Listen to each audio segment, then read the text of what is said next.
The following is a non-profit horror story narration. The story narrated with full permission and cooperation is written and owned by the author, who is credited in the subject line and in the description down below, along with a link to the original story. This video may contain some material such as violence, creepiness, jump scares, adult language, and suggested content which may not be suitable for some viewers. Please support the official release, and viewer discretion is advised.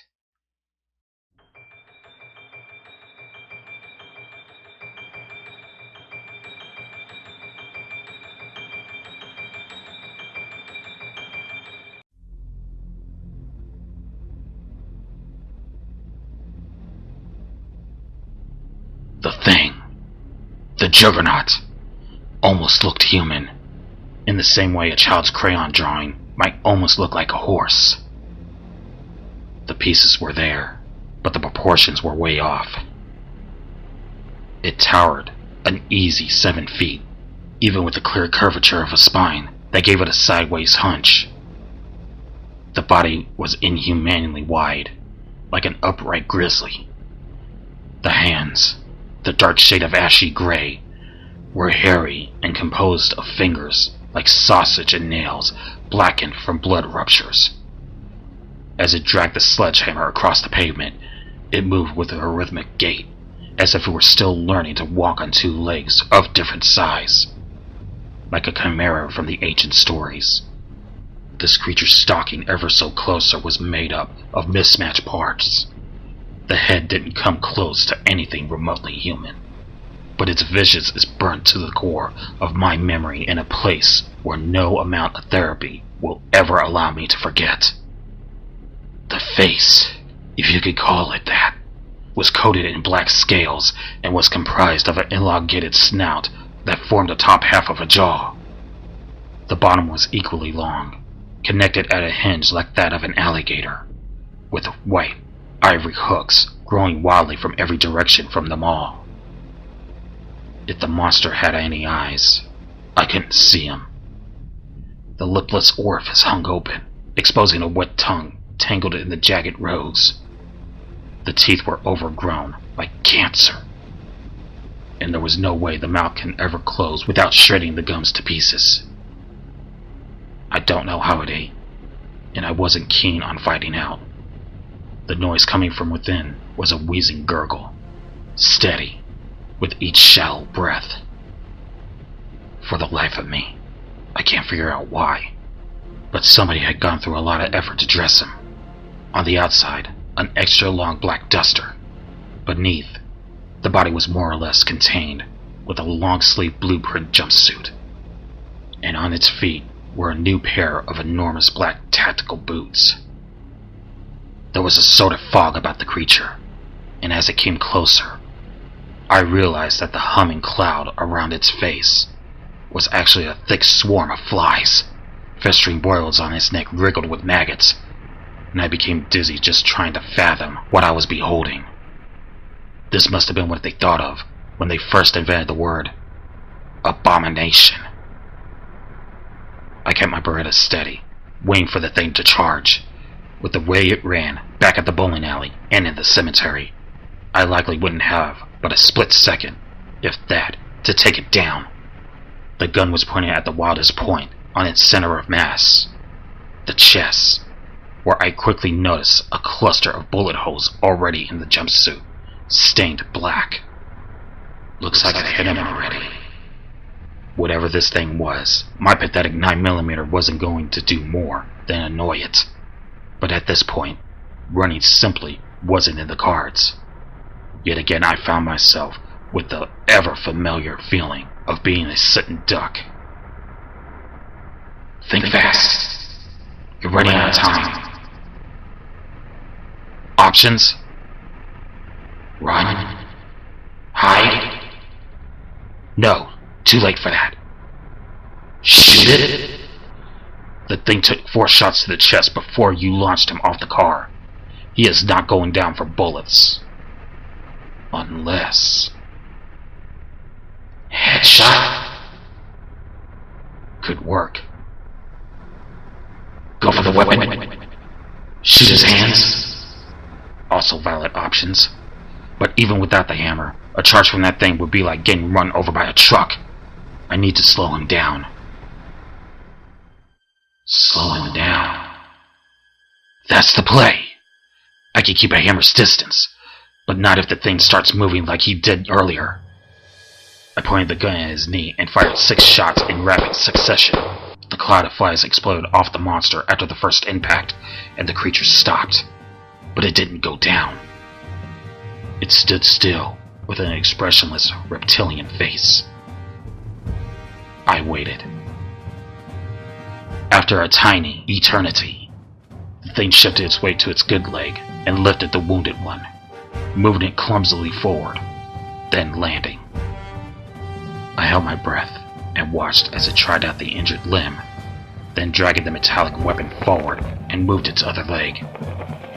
It had just taken another step, and all those shots had succeeded in doing were jacket shit. The cloud of flies had returned to the area of the monster, and I prepared myself to go out swinging. When he charges, start shooting. If there's a reason God decided not to let me die right then and there, I don't know what it could be. I'm not a good person. I've barely done anything in my time on this earth to make anybody miss me when I'm gone. But whatever the reason, this was not going to be the moment I had to face my maker. The partial deafness from the gunshots, coupled with the situational blinders, kept me from noticing the black vans until they had sped past me and screeched to a stop. I didn't see where the smoke grenades came from, but the parking lot was swallowed in the thick gray in a matter of seconds. The last thing my eyes were able to pick up was the juggernaut lifting the weapon over its head. When the shot started, I hit the ground. By my count, I was dealing with at least half a dozen fully automatic weapons. I held my breath and started crawling away from the fray. The next thing I remember was waking up on the floor of a moving vehicle, with the splitting pain on my side reminding me of all the shit I put my body through that day. I was on my back when I came to and sat straight up. How the hell did I get here? The van rocked back and forth as we drove. There were no windows back here, only bench seats against the walls and 5 heavily armed men in camo visages and tactical gear. In front of me was a 6th man, only he didn't have a weapon or helmet or any kind of gear. He was dressed in a tan shirt and jeans, and when he saw that I was awake, he smiled and said, "He's up. Good. Welcome back." Where am I? I instinctively reached for the spot on my side and found nothing but an empty holster. One of the men put a firm hand on my shoulder, his way of saying, "Take it easy and no sudden moves." "Don't worry. You're safe now," said the man in the jeans. "That's not what I asked," I said back. "Who are you people?" "We've been watching you for a while, Detective. You're lucky we showed up when we did." This is it. I'm finally getting to see the man behind the curtain. "Where's Vanessa?" I demanded. "Wow," the guy shot back. "You really have no idea what's going on, do you?" "I know enough. I know you're part of some shady organization with reach and pull. I know you're working on something big, and you're willing to kill to keep a lid on it. And I know my niece was involved somehow." I was showing my hand, but at this point, I didn't even care. They had me dead to rights, and even if I played dumb, there was no way they were going to let me off with a warning. "I also know you're responsible for what's been going on in this town. The disappearances, the phone calls from the dead, the weather. I don't know how, but I know you." "Let me stop you right there," he interrupted. "You're embarrassing yourself, because not one part of that was correct. Yes, there's something going on here, but we're not it. We didn't take Vanessa. We've been trying for years to find out who or what is actually responsible for all of this. Bullshit! You're saying that this shithole small town just happens to have 2 paramilitary organizations? He laughed. No. Definitely more than 2. The van made a sharp right turn, and I started tracking seconds. I couldn't be sure how long I was out, or even how they knocked me out to begin with. But if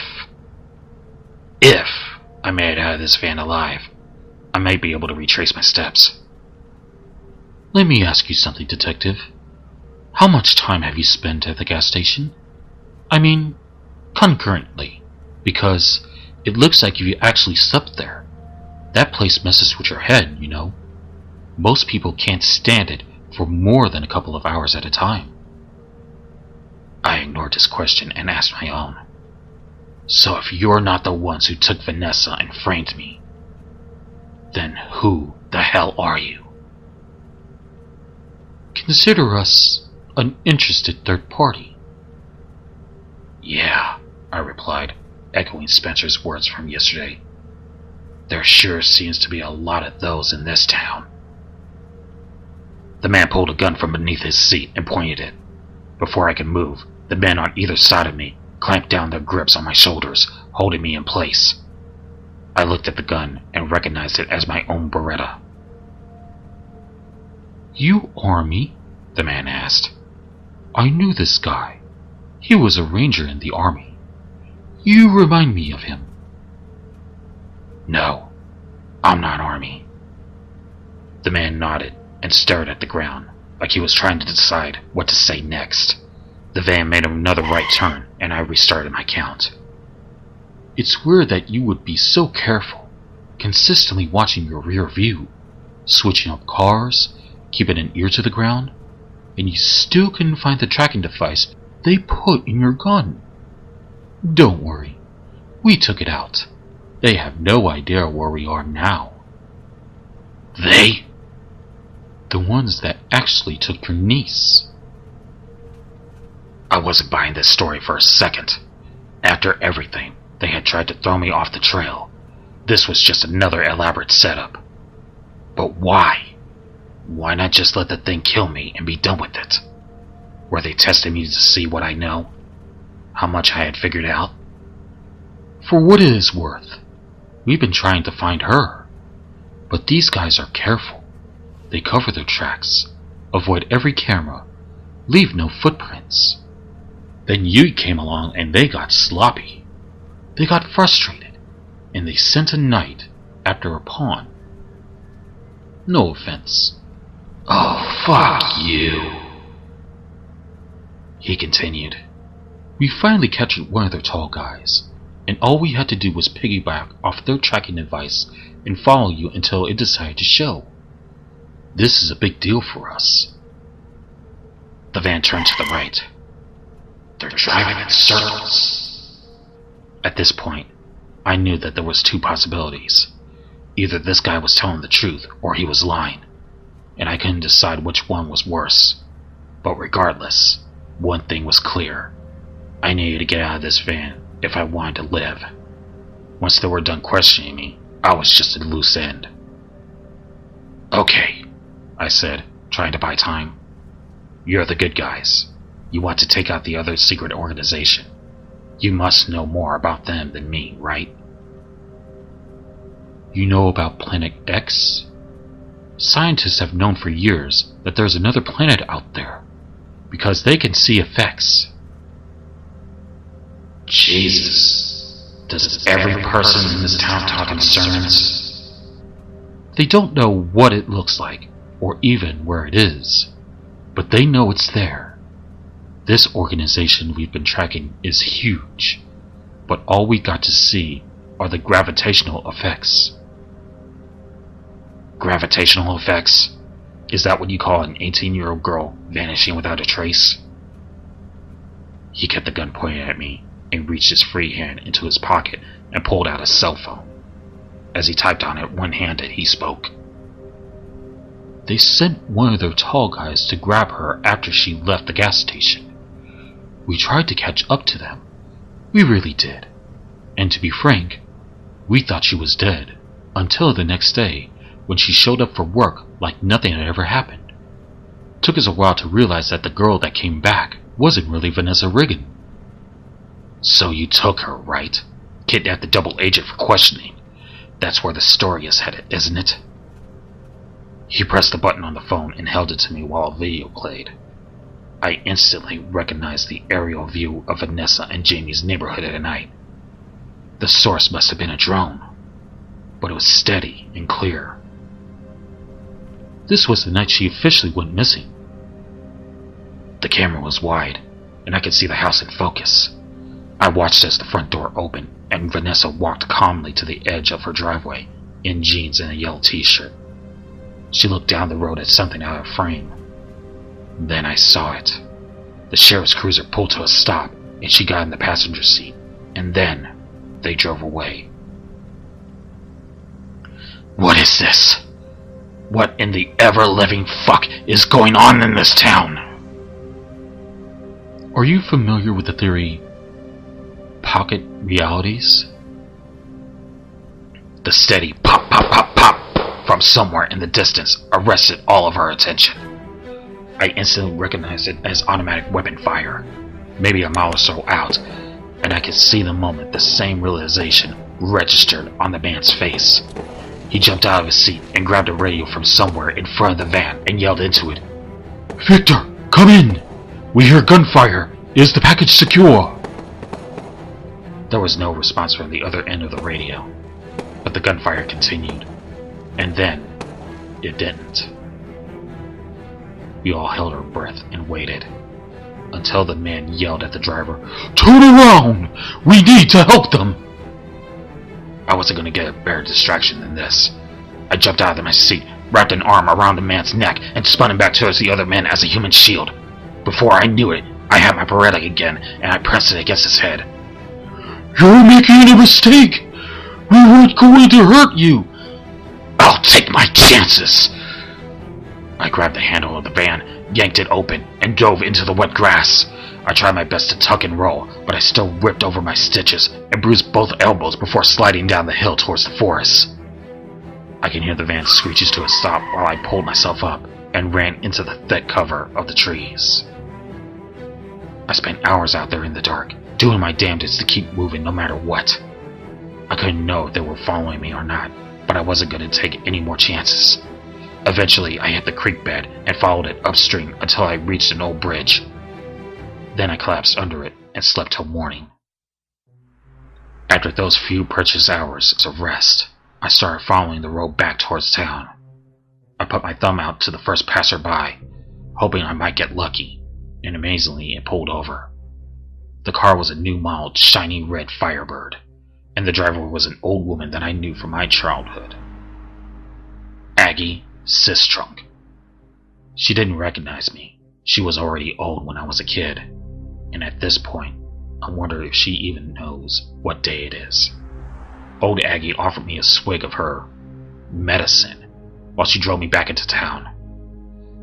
I politely declined, but then she asked me where I was headed, and I gave her the address. Clyde didn't get home until around noon, which gave me plenty of time to raid his pantry, clean up my wounds, and of course, search his house for clues. I came up empty in the last category, but I already assumed that was going to happen. If he were one of them, he wouldn't be sloppy enough to leave evidence of it in his underwear drawer. Not that it was really much of a if anymore. I saw him in that video. He was the one driving the car that picked up Vanessa on the night she went missing.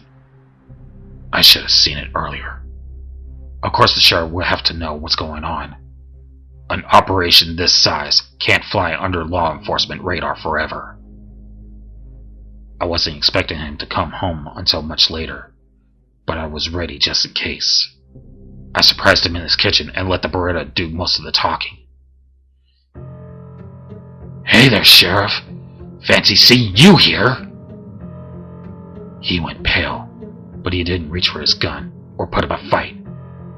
I was hoping he wouldn't, but prepared just in case. Fortunately, things were working out. I took his gun I walked him into the den. There were no windows here, no weapons. The seats were arranged far enough apart that I could sit across from him without having to worry about him making a move. Once his ass was down on the couch, I poured him a glass of his most expensive scotch and set it on the coffee table in front of him.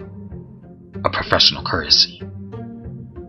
I took my seat on the divan across the room and broke the long silence. I assume you know why I'm here. You're a lunatic! Maybe.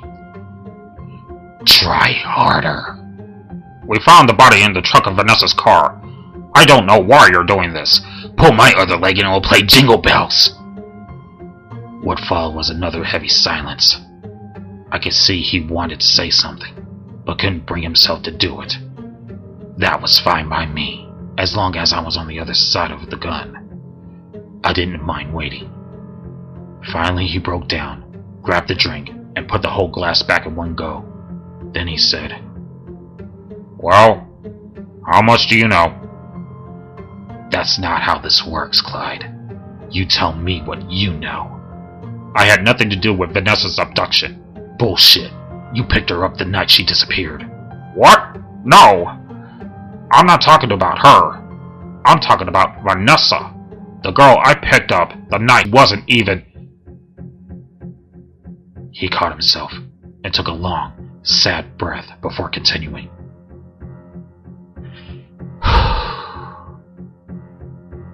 I had very specific instructions for what I was supposed to do if this ever happened. Instructions? From who? Tell me who you work for, and this will all be over soon. He gave me a chilling look that I'll never forget and said, Thanks for the drink, detective. I should have been smarter.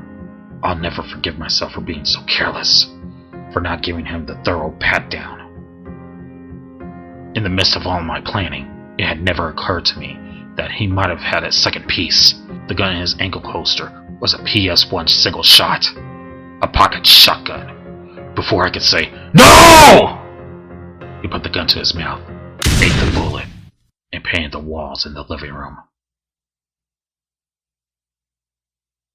Jesus. Fuck. Christ. My brain kicked into overdrive. Why would he do that? What do I do now? What's the play? I had no answers, but an overwhelming urge to get away from here as soon as possible. The cell phone in my pocket began to ring. It was Roger. Do I answer? Does he know what happened? Can he help? I let it ring while I weighed my options. What options? There are no options. You leave this house. Make sure there's no DNA, no prints. Get the fuck out of Dodge, or you'll go down as a cop killer. Yeah, my choices were looking pretty limited. I answered the phone. Finally, I was starting to think they got you. Roger, listen to me. I am in deep shit. Is this line secure? Detective, this may be the only line in the whole town that isn't being monitored, but I can guarantee you that it's just the two of us. I need to tell you two things. The sheriff is dead. I didn't kill him. There was a lull in the conversation so long that I had to wonder if I had been disconnected. And then Roger came back on the line with, Oh, this is bad. Real bad. Should I assume you are with the Lake Sheriff right now? You can assume. Then you need to get out of there yesterday, because the chatter on the radio is about the shots fired at the sheriff's house. And that call came in 10 minutes ago! Fuck! I made a break for the front door and stopped at the window when I saw the flashing lights outside. I turned and ran to the back door, pushed it open, and took off towards the fence. But before I made it 2 steps, I was surrounded. Every deputy was working that day. Actually, all but one. And there was more guns pointing at me than I could count. I dropped to my knees, threw up my hands, and closed my eyes, bracing for the inevitable. They tackled me hard. Someone pushed his knees against my neck while they twisted my arms behind my back and put on the metal bracelets. A team of them dragged me out front and tossed me into the back of a squad car, and they left me there to cook for an hour.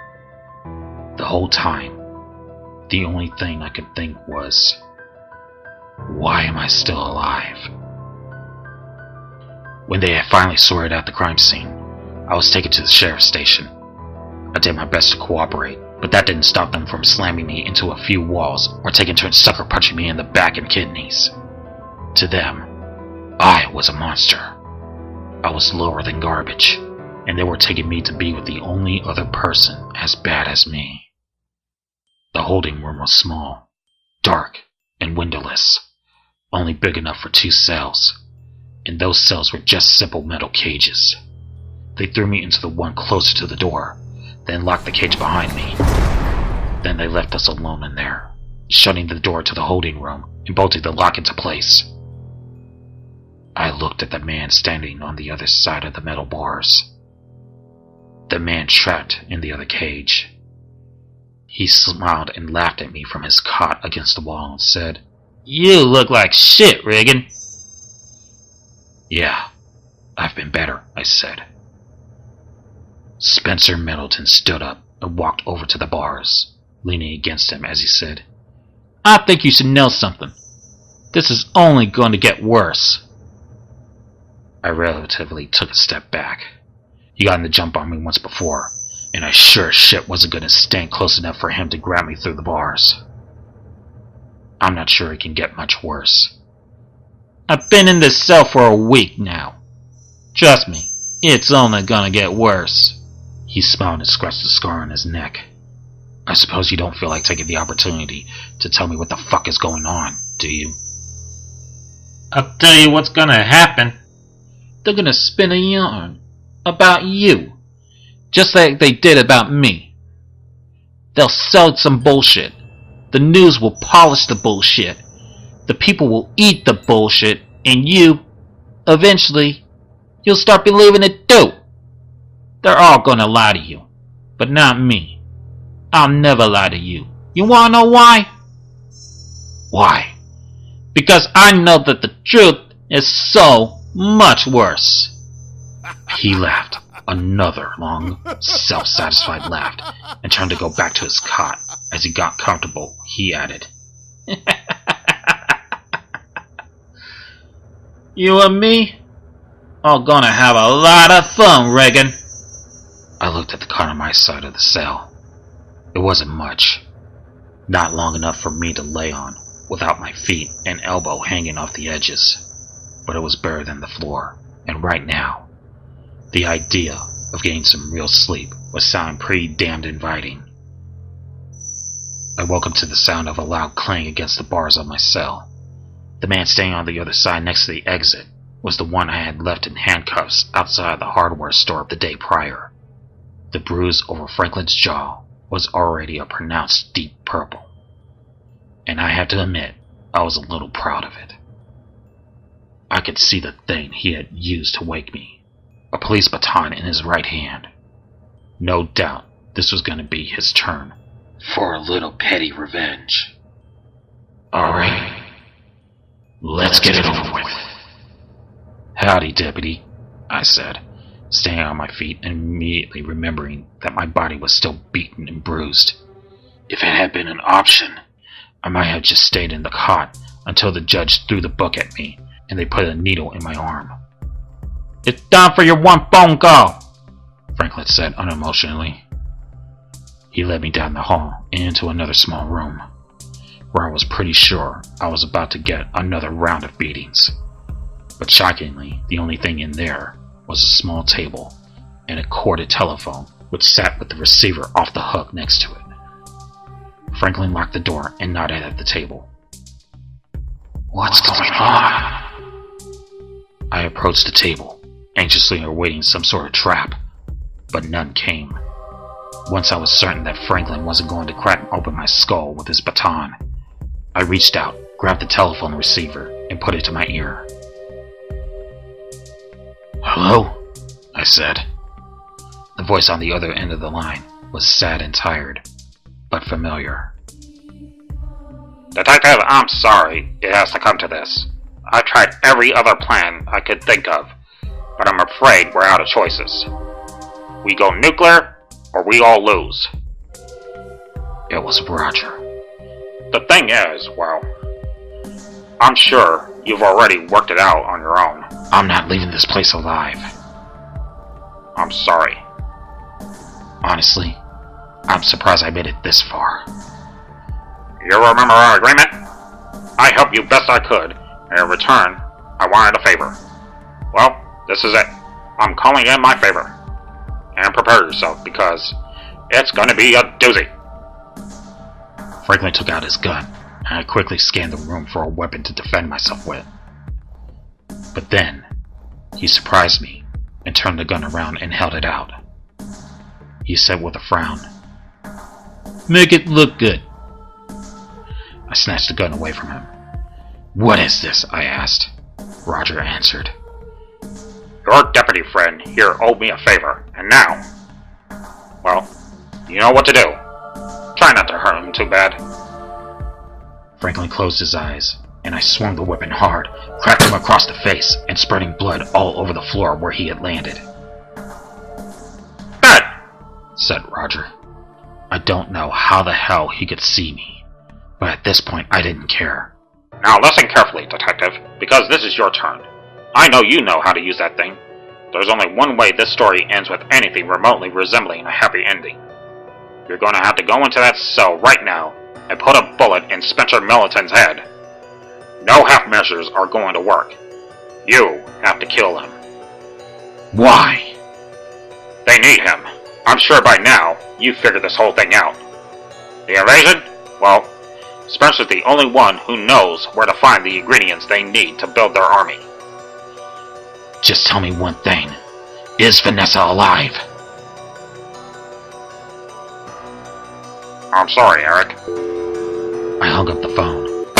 That was enough. Am I really going to do this? What else could I do? Take Franklin's gun, shoot my way out of the sheriff's station? No. I was done for. The only thing I can do is make my death count for something. And there was no person on this planet that I could say was more deserving of a bullet behind the ear than Spencer fucking Middleton. But was I really going to be the one to literally pull the trigger? I took Franklin's keys, cracked the door, and looked out. This was a straight, empty hallway. On one end, the way out through the station, full of angry men with guns. On the other, the holding room. My heart was pounding in my ears as I walked alone, back to the room, and put the key in the lock. Spencer was staring right at me when the door opened, like he had been waiting for me. "Well, look at you," he said. "They turned you into their little bitch, huh?" "Turn around!" I ordered. He refused to look away as he said, "Let me tell you something. If you're going to shoot me, you had better not miss." Spencer was expecting this. I chambered around into Franklin's gun and prepared myself to do what I had to do. Spencer was part of this conspiracy, and his death was gonna fuck over the ones who took Vanessa.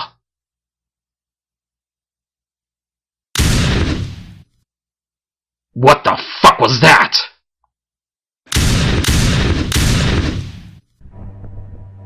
Someone was shooting in the same building as us. I turned to look back down the hallway. "Well, how about that?" Spencer taunted from behind me. "Looks like you may need to preserve your ammo." The gunshots continued, dozens of them now.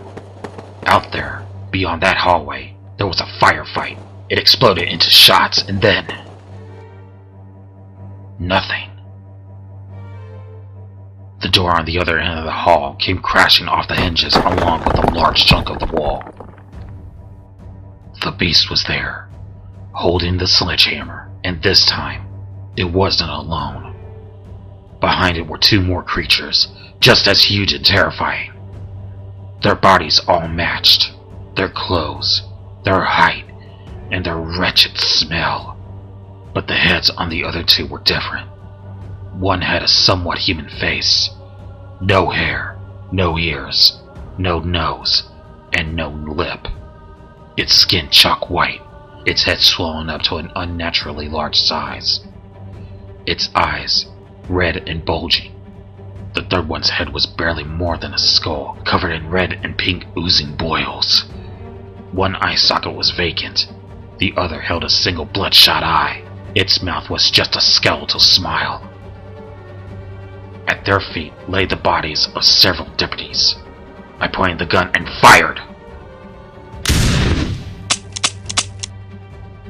I kept pulling the trigger, but... Son of a bitch! Franklin had only given me one bullet. I slammed the door of the holding room shut and scanned the area for weapons, but of course there was nothing. Without even thinking, I got inside of the empty cage, closed the door behind me, and locked it. It didn't take long for them to break the second door. The creatures stepped into the room, their heads nearly touching the ceiling as they all three piled in and walked right past me to Spencer's cell. He approached him with a big smile and said, "What the hell took you so long?" They all grabbed the door to Spencer's cage and pulled. The metal bent and snapped free at the hinges, and then suddenly, Spencer Middleton was free. The creature stepped back against the wall, allowing him the space to walk past. As he left the room, he looked back at me and said, "See you around." I stood in the corner, watching the monsters as they followed him out the door. They weren't here for me, and now that they had what they wanted, they were done and gone. I waited there in the cell, staring at the door until I couldn't take it anymore, and ran to the toilet in the corner to throw my guts up. I had failed hard, and now it was only a matter of time before somebody found this bloodbath and pinned the whole thing on me. I still have the keys. I can make a run for it. Grab Jamie, make a break for New Orleans, find a good attorney, or even ship off the grid for a while. There was no chance for justice anymore. I lost the war, and now I needed to make a strategic retreat. I spit the last of the bottle into the toilet and pulled the handle. Images of carnage and monsters still fresh in my mind, while I tried to work out a plan. This next part was going to be rough, but I needed to get through it. Climb past the bodies, find one with car keys, take another car. "Hey, detective!" I turned around to see that psychopath standing there alone on the other side of the bars. What? Why did he come back? My words caught in my throat, but he didn't seem to mind guiding the conversation. "Looks like something you ate must not have agreed with you, huh? Hey, before I go, I wanted to ask you something." He extended his hand between the bars, and when I saw what he was holding, I felt a cold shiver down my spine. "In case you were interested, my offer is still on the table. What do you say? Do you want to know where to find her?" That fucker had come back with a pair of pliers. I crossed the tiny cell to where he stood, reached out, and took them from him. He smiled a wicked smile, and I looked at the tool in my hands. Don't let him see you flinch. I ran my tongue across my teeth, trying to decide which one I would miss the least. I settled on the one on my top bicuspid and put the pliers into my mouth. I could still feel the sensation of the metal touching my tooth, the way it shot up my nerve into a spot below my sinuses as I pulled and wiggled it, trying to yank it free, while Spencer choked on his own laughter. When I finally had it detached from my jaw, the blood was pouring steadily. I spat a mouthful onto the floor and placed my tooth in Spencer's outreached palm. Then I ripped a piece of cloth from my sleeve and bit down on it to stop the bleeding, while Spencer inspected it like a diamond assessor. Once he was satisfied, he told me where I would find Vanessa's body. I walked into the gas station, looking and feeling like shit. A quick scan of the place told me that there weren't any customers in there. Behind the counter, Jack sat typing on his laptop. Toulouse leaned on the counter next to him, reading a magazine. When they saw me, I heard Jack say, "Check it out, the detective is still alive." Toulouse nodded and said, "Yeah, look at him go. Good for him," before turning his attention back to the magazine. My stomach turned, and I went straight for the bathroom, where I started dry heaving into the sink. If there had been anything left in my stomach, I'd lost it in there. How am I ever going to do this? I looked at my reflection in the mirror and noticed that the man dressed as a cowboy was standing in the corner behind me. I spun around and screamed at him, "What the fuck? Who the fuck even are you, man?" He was thankfully wearing all of his clothes this time, including a red bandana around his neck and a cowboy hat. With a weird smile, he held out a ball-bean hammer and said in a calm voice, "Make good decisions." I can't explain why, but that weird sentence hit me with a sense of calm and renewed focus. I took the hammer, thanked him, and left the bathroom. The wall behind the notice board. That's where you'll find her. Jack and Toulouse didn't seem nearly surprised enough by what I was doing, smashing a huge hole in the wall of the gas station with a hammer. I kept swinging, breaking the hole open wider and wider, and I didn't stop until the wall was gone, exposing the dry, shriveled corpse of the young girl inside. From the looks of her, she had been dead for a long time. Her skin turned gray. Her face was unrecognizable. But her clothes looked clean and new. A pair of blue jeans and a yellow t-shirt. O'Brien was the first on the scene. She wrote up the official report, which I got a look at a couple of weeks later. An unknown man came to the gas station, broke a hole in the wall, and revealed the corpse of a young missing girl. The body was dried of all blood post-mortem, which was probably responsible for the accelerated mummification process. DNA samples and dental records proved conclusively that this was the body of Vanessa Riggin. But I knew the truth. This wasn't my niece. Spencer was always clever in the way he worded his offer. "I'll tell you where to find the body of a certain girl." He had been referring to the double the whole time. There was a funeral, but neither Jamie nor I bothered going. We moved some money around and got the kid out of town. I won't say where he is, but believe me when I say he's in a safe place now. As for my legal troubles, well, they actually went away on their own.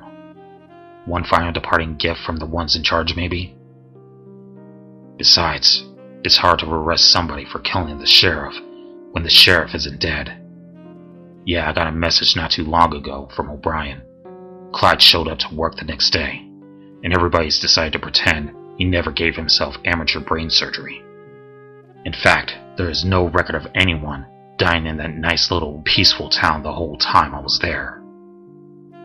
I had almost convinced myself that the entire thing was a stress-fueled delusion, but yesterday I got a package in the mail at my office with no return address. The only thing inside was Donnie's old brown jacket. Then last night I got a phone call. "Hey, Uncle Eric?" It was a girl's voice. "Yeah, this is Eric." "Do you know who this is?" "Vanessa." They told me I could talk to you for a second." "Where are you?" "I don't know. Some kind of hospital, I think. What is this? What's going on?" "I don't know." "There's a man here who wants to talk to you." "No, Vanessa, don't!" "Hey, detective!" She handed off the phone, and I recognized his voice instantly. "Spencer, what do you want?" "Me? I don't want anything. I just thought I'd let you know that despite all of my objections, they're taking really good care of Vanessa." "Please, is that what you want to hear? You want me to beg? Please, don't hurt her. Just let her go." "It's already too late for that. Even if she went home right now, There's no way anyone would believe that she was the real one. Even you, right now, have your doubts, don't you? The line between what's real and what isn't has started to blur so much that there might as well not be one anymore. And that's what they want. They want you doubting your own eyes. They want you to wonder who's real and who's been replaced. Because that's part of the attack. When you can't trust the person next to you, that's when they'll know they already won. It's a brave new world, Detective. And if I ever see you again, I'll skin you alive. The line went dead. I tried tracking the number, but even my computer guy has told me it's a high-tech dead end. It's been months now since I started looking for my lost niece, and I used this time to prepare. The next time I go back to that town, I'll be ready. I won't get caught off guard, and when I finally find her, there's gonna be hell to pay. Spencer isn't a complicated guy. I understood his message good and well. It sounds like a warning, but it wasn't.